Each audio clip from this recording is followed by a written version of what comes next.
샬롬, 절로 역정 세 번째.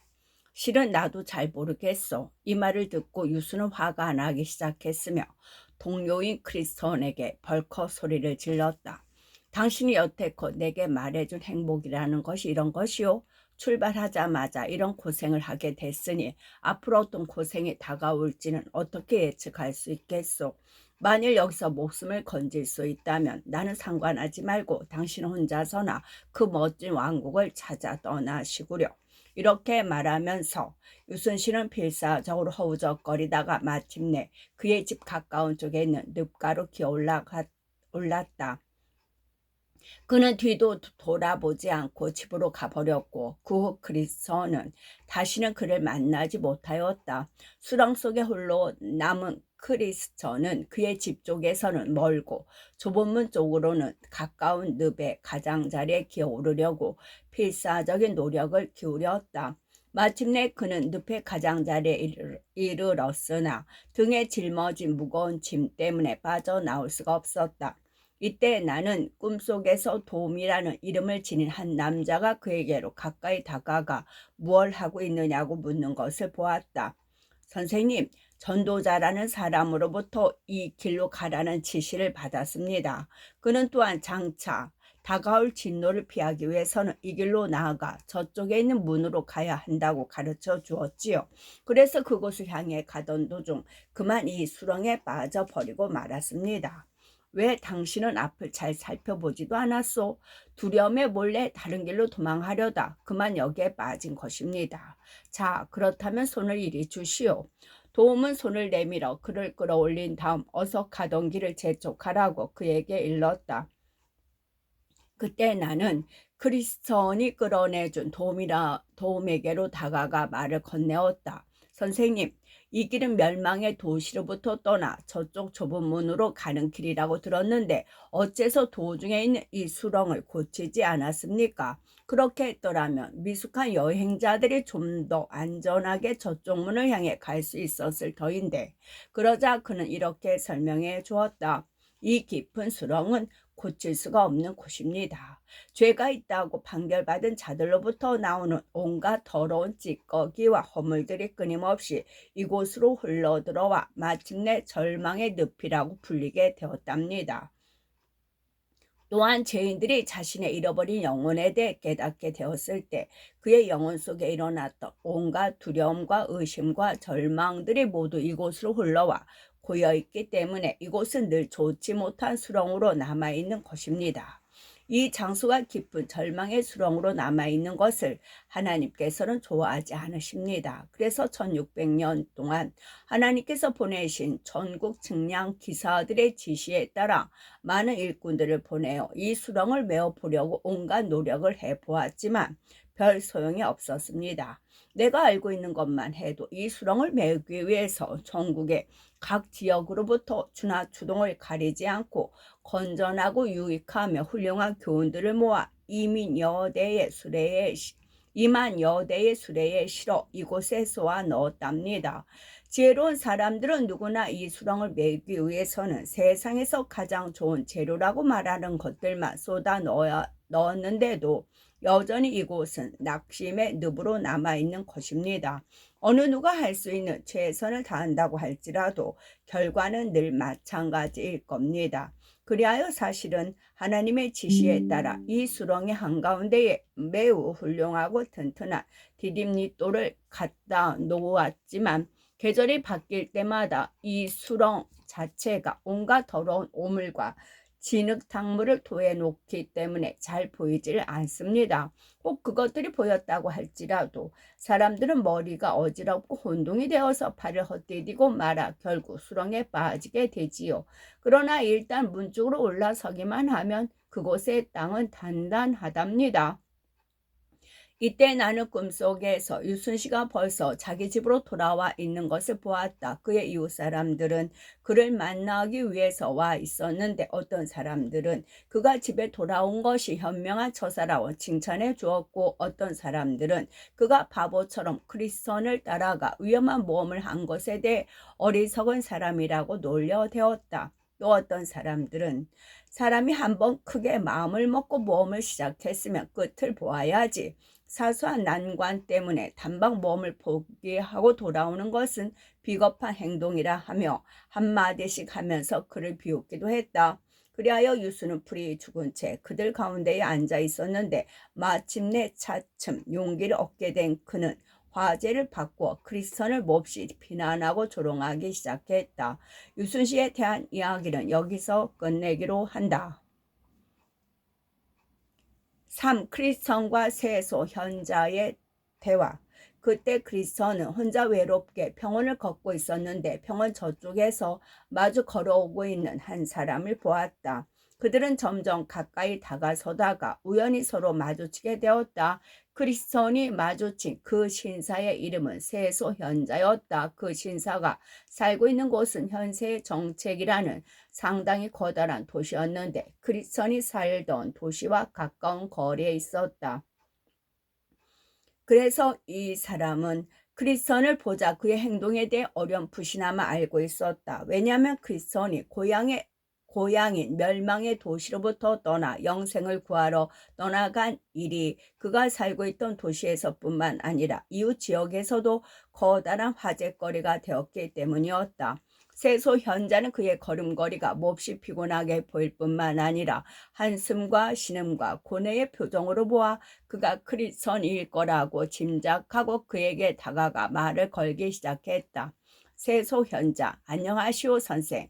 그런데 당신은 그렇게 무거운 짐을 등에 지고 대체 어디로 가는 길이오? 크리스천, 무거운 짐을 지고 있다고요? 사실 세상에 어느 누구도 나보다 힘들고 가련한 존재는 없을 겁니다.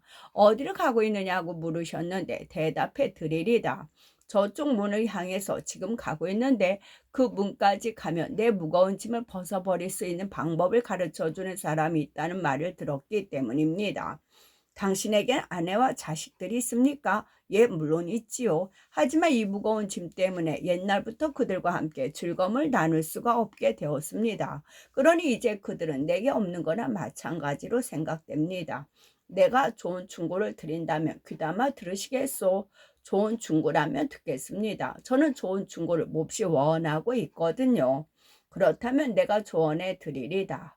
우선 한시바삐 그 무거운 짐을 벗어버리시오. 짐을 벗어버리기 전까지는 결코 마음의 안정을 얻지 못할 것이며 하나님이 당신에게 베푸시는 축복의 은혜도 기쁜 마음으로 누리지 못할 것입니다.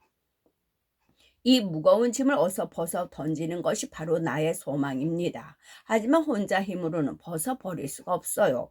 또한 고향에서도 나의 무거운 짐을 벗겨줄 수 있는 사람이 아무도 없었지요. 그러기 때문에 내가 이미 당신에게 말씀드린 바와 같이 이 짐을 벗기 위해 지금 길을 가고 있는 중이랍니다. 이 길로 가면 짐을 벗어 버릴 수 있다고 말해준 사람이 누구입니까? 매우 유대하고 고귀한 분같이 보였답니다. 내가 기억하기로는 그의 이름은 전도자라고 합니다. 나는 이 사람의 충고를 비난하지 않을 수 없군요. 아마 그가 당신에게 가르쳐준 방법은 세상에서 가장 위험하고 어려운 방법일 거요. 만일 당신이 그의 방법을 따르고자 한다면 앞으로 어렵고 위험한 고비들을 수없이 겪게 될 겁니다. 방금 전에 당신이 절망의 늪에 빠져 온몸이 진흙투성이가 된 걸 보니 벌써 위험한 고비를 하나 넘겼음을 알 수 있군요. 그러나 이 길을 가는 사람들이 부딪히게 될 여러 가지 어려움을 생각해 볼 때 그 수렁은 단지 시작에 불과합니다.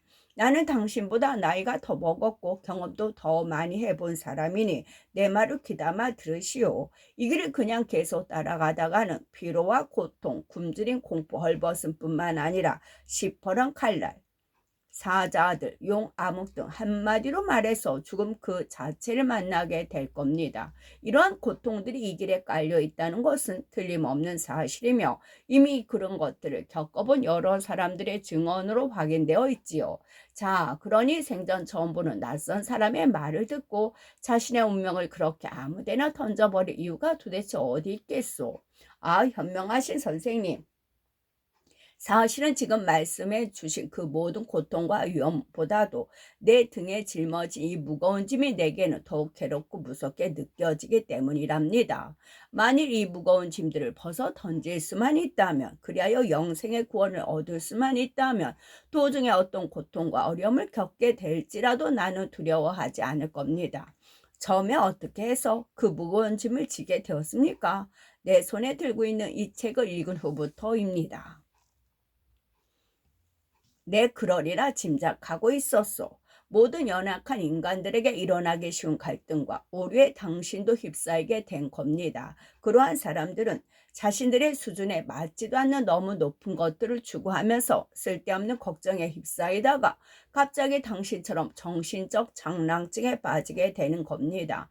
더구나 정신장난증은 지금 당신이 스스로 택한 어리석은 행동의 결과처럼 사람으로 하여금 인간성을 잃게 하여 자신도 잘 알지 못하는 것을 얻으려고 무모한 모험을 하게 만드는 것입니다. 나는 내가 무엇을 얻고자 하는지 알고 있습니다. 지금 내 등에 지고 있는 이 무거운 짐으로부터 벗어나는 일이지요. 짐으로부터 벗어나기 위해 이처럼 많은 위험과 고통이 눈앞에 있는 것을 뻔히 알면서도 구태여 몸을 무릅써야 할 이유가 도대체 무엇입니까? 내 말에 귀를 기울여 주신다면 당신 혼자서 이 길을 계속 가고자 할 때 부딪히게 될 온갖 어려움과 위험한 난관들을 만나지 않고도 당신이 소망하는 것을 얻을 수 있는 좋은 방법을 가르쳐 드리겠소. 정말입니다. 그 방법은 아주 가까운 곳에 있습니다. 그뿐만 아니라 가르쳐 드리는 방법대로 하신다면 당신은 온갖 위험들 대신에 안정과 우정과 만족감을 얻을 수 있게 될 겁니다. 선생님, 어서 그 비결을 내게 알려주십시오. 자, 저쪽을 보시오. 저쪽에 있는 마을 이름은 도덕이라고 하는데 그곳에는 율법이라는 이름의 신사분이 살고 계십니다. 그분은 판단력이 아주 뛰어나서 명성이 높은 분이며 당신같이 어깨에 무거운 짐을 지고 고생하는 사람들을 도와 짐에서 벗어나게 해주는 훌륭한 기술을 지니고 있지요. 내가 알고 있는 경우만 하더라도 그는 이러한 일을 함으로써 많은 선행을 쌓으신 분이지요. 더군다나 등에 짊어진 무거운 짐 때문에 다소 생각이 빗나간 사람들의 이상한 증세를 고쳐줄 수 있는 기술도 그는 지니고 있답니다. 그러니 어서 그분께로 가보도록 하시오. 내가 이미 말씀드린 것처럼 가기만 하면 금방 도움을 받을 수 있을 겁니다. 그의 집은 여기서 채 1km도 되지 않는 곳에 있지요. 만일 그분께서 혹 집에 계시지 않거든 예의라는 이름을 가진 그의 젊은 아드님을 찾으십시오. 그도 역시 아버지 못지않은 판단력과 기술을 가지고 있으니 당신의 짐을 쉽게 벗겨줄 겁니다. 만일 당신이 전에 살던 고향으로 돌아가고 싶지 않다면 물론 나 역시 당신이 집으로 돌아가는 것을 원치 않지만 아내와 자식들을 마을로 데려와 살 수도 있습니다. 이 마을에는 지금 비어있는 집들이 많기 때문에 값싸게 집을 구할 수 있고 또한 품질이 좋으면서도 값싼 음식들이 많이 있으므로 당신은 더 행복한 생활을 누릴 수 있을 겁니다. 더구나 정직하고 믿을 수 있는 이웃들과 더불어 틀림없이 만족스러운 생활이 보장되리라고 봅니다. 이 말을 듣고 크리스토는 잠시 망설였으나 이내 결정을 내렸다. 만일 이 신사가 한 말이 사실이라면 그의 충고를 따르는 것이 현명한 처사라고 생각하고는 덧붙여 물었다. 선생님, 그 현명하고 정직하신 분의 집은 어디에 있습니까? 저쪽에 있는 높은 언덕이 보이십니까? 예, 아주 잘 보입니다. 저 언덕을 넘어가면 첫 집이 바로 그분의 집이지요.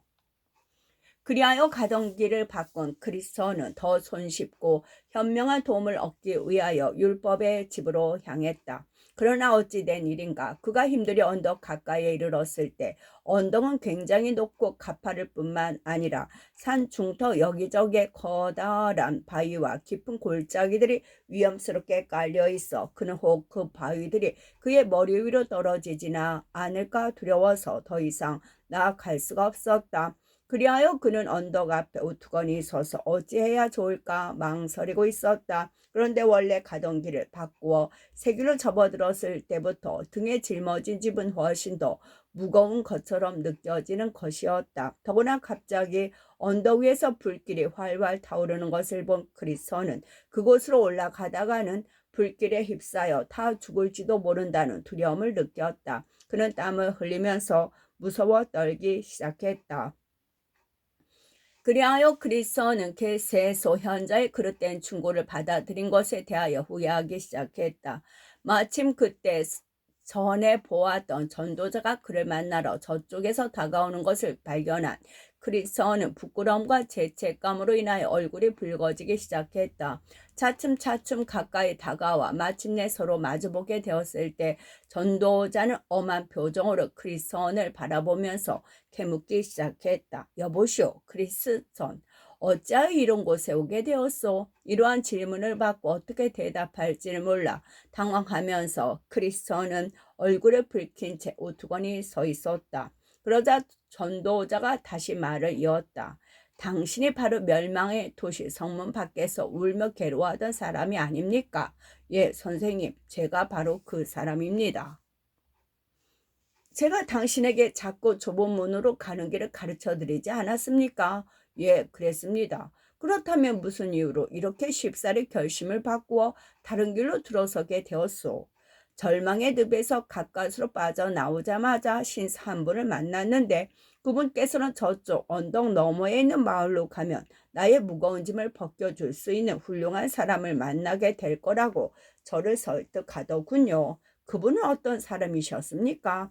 매우 점잖고 권위 있는 신사로 보였으며 어찌나 능숙하게 말을 잘하는지 결국 제가 그의 말이 현혹되어 그만 딴 길로 들어서게 되었답니다.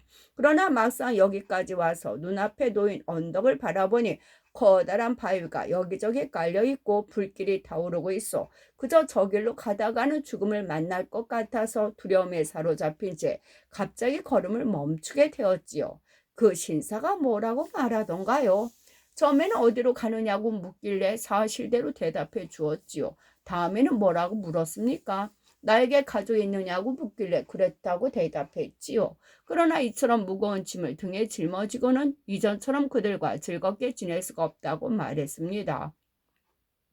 그랬더니 또 뭐라고 하던가요? 그는 내게 어서 빨리 짐을 벗어 던지라고 하더군요. 그래서 나도 역시 짐을 벗어 버리기를 원하고 있기 때문에 구원을 받을 수 있는 장소에 도착하기 위해서 자세한 지시를 얻을 수 있도록 저쪽 문을 향하여 가는 중이라고 했지요. 그랬더니 그는 당신이 내게 가르쳐준 길처럼 많은 어려움과 위험이 따르지 않는 훨씬 편하고 빠른 지름길을 가르쳐 주겠다고 했습니다.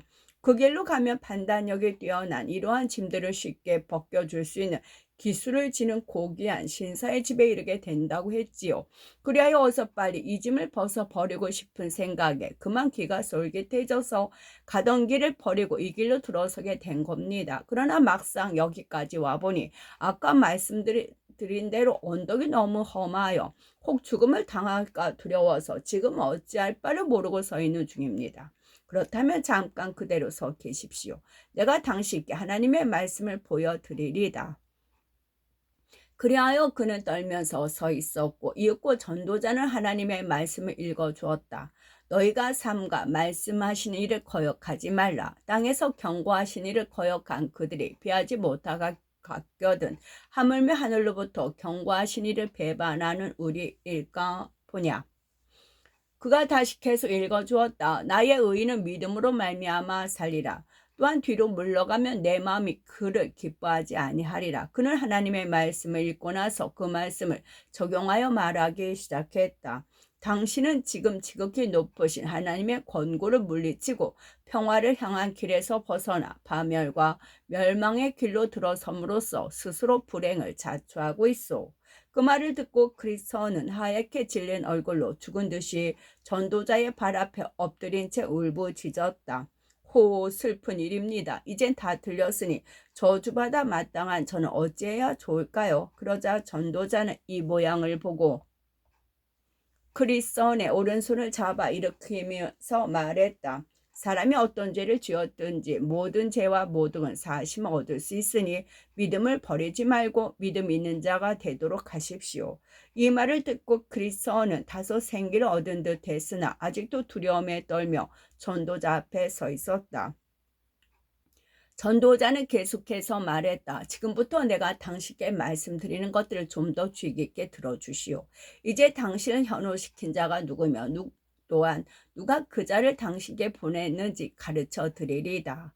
당신이 만났던 사람은 세소현자라는 사람인데 그는 그렇게 불리는 것이 마땅한 사람이지요.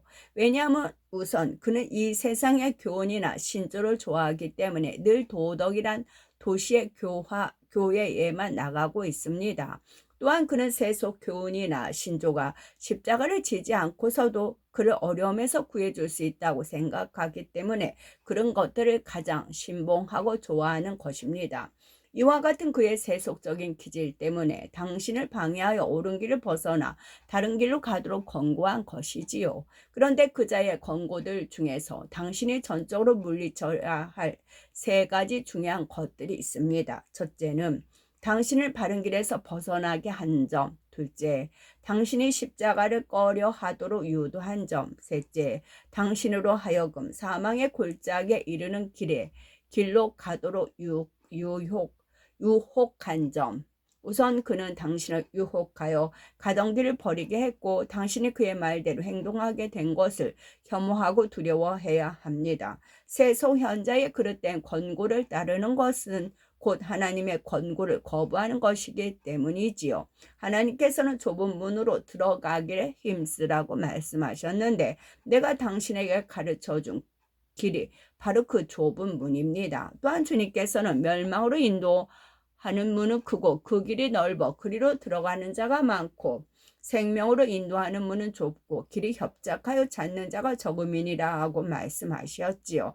그런데 그 악한 세소현자는 좁은 길로 가고 있던 당신을 유혹하여 파멸에 이르는 다른 길로 이끌었으니 그의 말에 쉽게 넘어간 당신 자신과 그 악한 현자를 둘 다 혐오해야 합니다. 두 번째로 그자가 당신으로 하여금 십자가의 짐을 싫어하도록 유도했으니 이를 혐오하지 않으면 안 됩니다. 왜냐하면 당신은 십자가를 애굽의 보화보다 더 귀히 여길 줄 알아야 하기 때문입니다. 그뿐 아니라 영광의 왕이신 주님께서는 제 목숨을 얻고자 하는 자는 잃을 것이요 라고 당신에게 말씀하셨고 그를 따르는 무리들에게 무릇 내게 오는 자는 자기 부모와 저자와 형제 자매 및 자기 목숨까지 미워하지 아니하면 능히 나의 제자가 되지 못하리라 가르치셨지요. 그러므로 무릇 죽지 않고는 영생을 얻을 수 없다고 하신 진리의 말씀을 무시하는 자가 당신을 설득하려 한 것은 혐오해야 합니다. 셋째로 그가 한 말을 그대로 믿고 쉽사리 발길을 돌려 사망의 권세로 이르는 길에 들어선 당신 자신을 미워하고 반성해야 합니다. 또한 그가 당신에게 찾아가 만나보라고 가르쳐준 사람이 과연 누구인가를 잘 생각해보고 그는 결코 당신의 무거운 짐을 벗겨주지 못할 것이라는 사실도 깨달아야 합니다. 당신이 무거운 짐에서 구원받으려고 찾아가는 사람의 이름은 율법인데 그는 지금도 자녀들과 더불어 종노릇하고 있는 계집종의 아들입니다.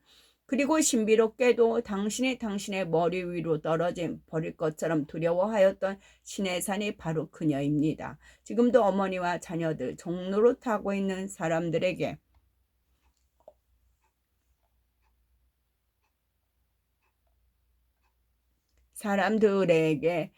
당신이 어떻게 구원받을 것을 기대할 수 있겠습니까? 그러므로 그 율법이라는 자가 당신의 짐을 벗겨주지 못하리라는 것은 확실한 일입니다. 지금까지 어느 누구도 그의 도움으로 짐을 벗은 일이 없었고 앞으로도 그럴 리가 만무합니다. 당신의 율법의 행위로는 의롭다 하심을 얻지 못하니 이는 율법의 행위로는 어느 누구도 짐을 벗을 수 없기 때문입니다. 그러므로 세소현자는 거짓말쟁이요 율법이란 자는 사기꾼에 불과하며 그의 아들인 예인은 겉으로는 점잖은 표정을 짓고 있지만 결국 위선자에 지나지 않습니다. 이렇듯 그들은 당신을 도와줄 수 없는 사람들이 이제 내 말을 믿으시오.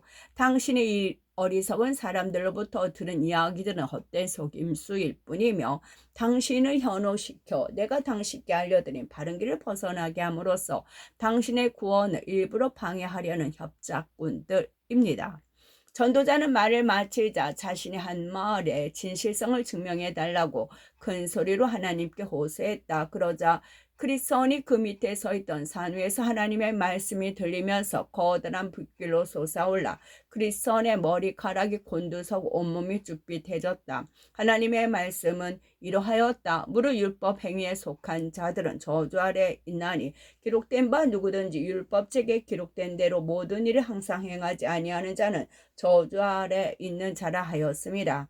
이제 죽을 수밖에 구원받을 도리가 없다고 생각한 크리스천은 슬픈 목소리로 울부짖기 시작했다. 그는 세소 현자와 만났던 데를 저주하면서 그의 거짓된 충고에 쉽사리 넘어가 버린 자기 자신을 바보들 중에 바보라고 수천 번 외치는 것이었다. 그는 또한 세속적인 인간적인 욕망에서 우러나오는 그 현자의 충고에 현혹되어 바른 길을 저버린 자신의 행동에 깊은 부끄러움을 느꼈다. 다소 진정이 되었을 때 크리스천은 다시 전도자에게 다가가서 다음과 같이 간절한 호소를 하였다. 전도자님, 선생님은 어떻게 생각하십니까? 제게도 아직 희망이 남아 있습니까? 지금이라도 다시 바른 길로 되돌아가서 그 좁은 문으로 갈 수는 없을까요? 아니면 이 어리석은 실수로 인하여 구원의 희망을 잃은 채 부끄러운 모습으로 고향에 돌아가야만 하나요? 나는 지금 그 세소 현자의 거짓된 충고에 현혹되어 버린 것을 몹시 후회하며 반성하고 있습니다. 저의 죄가 용서받을 수 있을까요? 당신은 두 가지 실수를 저질렀기 때문에 실로 당신의 죄는 매우 큽니다. 바르고 선한 길을 저버린 것이 그 하나요. 금지된 길로 걸어간 것이 또 하나의 죄입니다. 그러나 그 문지기는 사람들에게 선의와 호감을 갖고 있는 사람이므로 당신을 받아줄 겁니다. 그러니 다시는 옆길로 벗어 빗나가지 않도록 단단히 주의하십시오. 만일 주의 진노가 조금이라도 바란다면 당신이 길에서 망할까 두렵습니다. 그러자 크리스천은 다시 돌아가겠다고 말했고 전도자는 그에게 입맞춤을 해주며 어서 서둘러 하나님을 향해 떠나라고 미소로써 격려해 주었다. 이렇게 해서 크리스천은 서둘러 다시 걷기 시작했다. 도중에 만난 어느 누구에게도 말을 걸지 않았고 혹 누가 그에게 말을 걸어와도 대답조차 하지 않았다.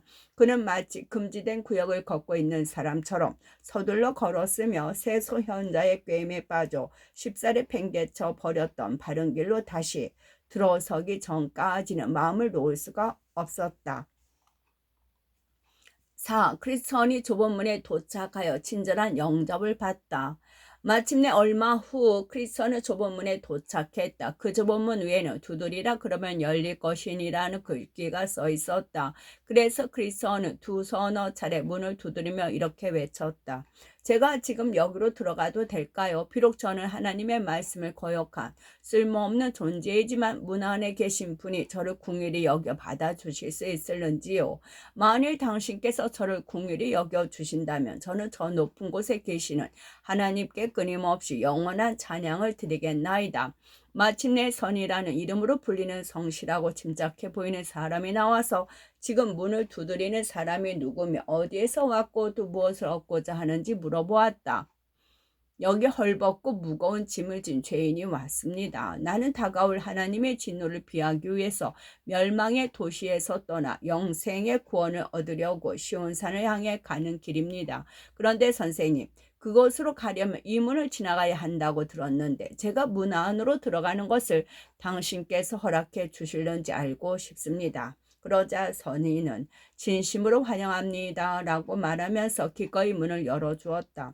크리스천이 문 안으로 발을 들여놓았을 때 그 사람은 갑자기 크리스천의 발을 와락 끌어 당겼다. 도대체 왜 이러시나요? 하고 크리스천이 묻자 선인은 이렇게 대답했다. 이 문에서 약간 떨어진 곳에 튼튼한 성 하나가 서 있는데 그 성주는 발세불이라고 하며 그와 그의 부하들이 이곳을 향해 늘 화살을 쏘고 있답니다. 그들은 마귀들로서 이 문으로 들어서는 사람을 쏘아 죽이려고 애쓰고 있지요. 크리스천이 저는 기쁘기도 하고 한편 두렵기도 합니다 라고 대답하자 문지기가 어떻게 해서 이곳에 오게 되었습니까? 하고 물었다. 전도자라는 분이 이곳으로 와서 문을 두드리라고 하기에 이곳으로 왔답니다. 또한 그분께서 말씀하시기를 이곳에 오면 장차 내가 어떻게 해야 할지를 가르쳐 주시는 분이 계실 거라고 하더군요. 당신 앞에 문이 열려 있으니 어느 누구도 그 문을 닫을 수는 없습니다. 이제부터 저는 많은 어려움을 무릅쓰고 여기까지 온 수확을 얻게 된 셈이군요. 그런데 어째서 당신 혼자서만 이곳에 왔습니까? 나의 이웃들은 어느 누구도 내가 느끼고 깨달았던 멸망과 진노의 위험을 전혀 느끼지 못했기 때문입니다. 그들 중에서 당신이 여기 오는 것을 알고 있는 사람이 있었습니까? 예, 나의 아내와 자식들이 맨 처음에 내가 떠나는 것을 발견하고는 어서 돌아오라고 소리소리 질렀지요. 다음으로 몇몇 이웃들이 집 밖으로 나오면서 어서 되돌아오라고 나를 불렀지만 나는 손가락으로 귀를 틀어막은 채 그냥 이곳을 향해 달려왔습니다. 당신을 뒤따라오면서 빨리 집으로 돌아가자고 설득하는 사람은 없었나요? 있었지요.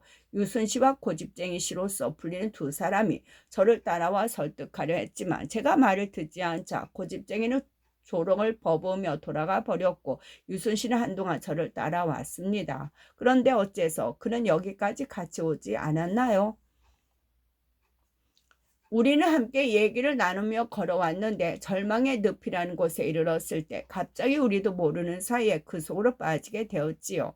간신히 그 늪으로 빠져나왔을 때 유순 씨는 그만 용기를 잃은 채 더 이상 모험하기를 원치 않았어요. 그는 화가 나서 그 아름답고 영광이 가득 찬 나라는 당신이나 차지해 버리라고 말하며 떠나가 버렸지요. 그는 고집쟁이 씨의 뒤를 따라 다시 집으로 돌아갔고 결국 저 혼자서 이 문 앞에까지 오게 된 겁니다. 아, 참 불쌍한 사람이로군요. 천국의 영광이 얼마나 크고 아름다운지를 그는 잘 깨닫지 못하고 사소하게 여겼기 때문에 그것을 얻기 위해서 겪어야 할 몇 가지 난관들이 싫어 영생의 구원을 포기해버리고 말았으니 사실 유순 씨의 행동을 그대로 전해드렸지만 나 자신도 역시 그분보다 나을 게 없는 사람입니다. 끝.